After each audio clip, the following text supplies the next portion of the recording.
What's up? It happened to us. Negative reviews. Actually, negative fraudulent reviews. So my guy Ryan Howe, Chance, show those mountains behind us real quick. Behind the van. Those are, we don't get that in Kentucky, so that's awesome. Welcome to Utah, baby. Welcome to Utah. So, we're on the road, we're in Utah, America's Best Restaurants Van 2. And one of the things we're talking to the restaurants about is controlling the narrative, because places like Yelp and Google aren't really a fair story of your restaurant. Because there's a lot of negative reviews that are BS. There's a lot of fraudulent reviews. Well, sure enough, last night, I make a post about getting a VW van that we redo as one of the America's Best Restaurants vans. And this guy doesn't like my idea. And he doesn't like what happened next either. Let's go inside the van. I want to show you this. Wow. Okay, so here it is. And this you can't make this shit up. This really cracks me up. So we're in the van now. And yesterday, this is van 2 of 2.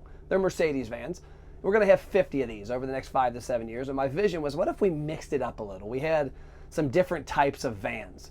And the VW bus, I think, would be iconic, really cool, wrapped ABR, make it into an office like this. So I had posted this up just to see what people would say. So this gentleman, who apparently I don't really know, I guess he applied for a job last year. I don't really know his name, actually, because he has 2 profiles that I'll show you in a second. But he puts, I think a company that specializes in marketing for America's restaurants should have started their journey in the game with an American-made vehicle and the little face slap emoji. So I said, well, not sure how the brand of the car has anything to do with restaurants across America, many of which are owned and operated by people from all over the world, but what do I know? So at the end of the day, number one, American-made, world-made, whatever, it's a vehicle to get around. We're helping highlight and tell the stories of restaurants, but I digress. So he went on to say something like crazy-ass long. I'm talking like he put way too much thought into this, and he's probably apparently really passionate. So I hope he drives a Ford truck that's made in Canada and doesn't realize it. But anyways, I don't have time for negative, just like you don't as an entrepreneur. And restaurants get this all the time. I saw one the other day said, I've never been to this restaurant, but I heard it's no good. Well, why the hell are you leaving a review? And so I go on there, I'm like, you know what? I don't have time for this crap. I unfriend him, not sure how I was friends with him to begin with, different story. I blocked him because I don't feel like having to chime in because I have a public account. And so then I get a Facebook message from James Blanco. Now the comment was from Sean McGowan, but James Blanco sent me a message. So you deleted some of Sean's comments, but not all of them, to sway the perception of the situation. Very scummy, dishonest, whatever, blah, blah, blah.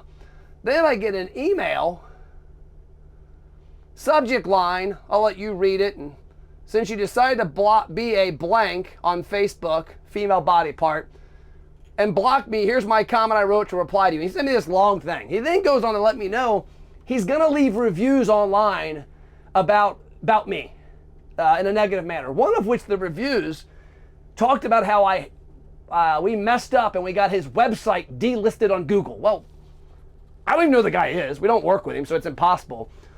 So you talk about controlling the narrative.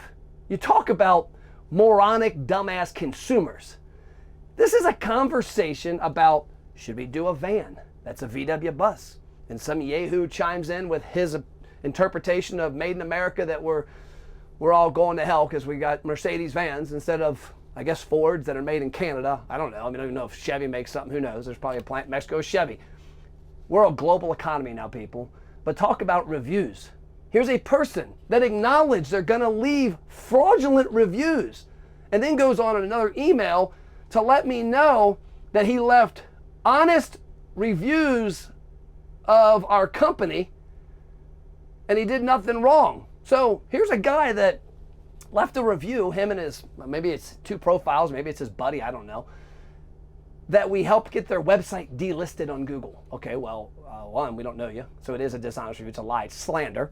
But talk about it flipping around. We're on the road telling restaurants and helping restaurants with America's Best Restaurants, helping them tell their story, but also creating a platform in America's Best Restaurants that the consumers don't have an opinion on.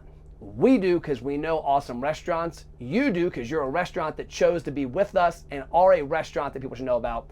We don't need to have the input from the morons behind a keyboard about their opinion of something they don't really know about. So there it is, the shoes on the other foot. We now got a little taste of the medicine that we know restaurants get, and it's kind of comical. So I think now I might only buy VW buses and Mercedes buses and tag this guy every time, just so I can keep him engaged in what we're doing. Hope you love it. Have a good time. Adios, people.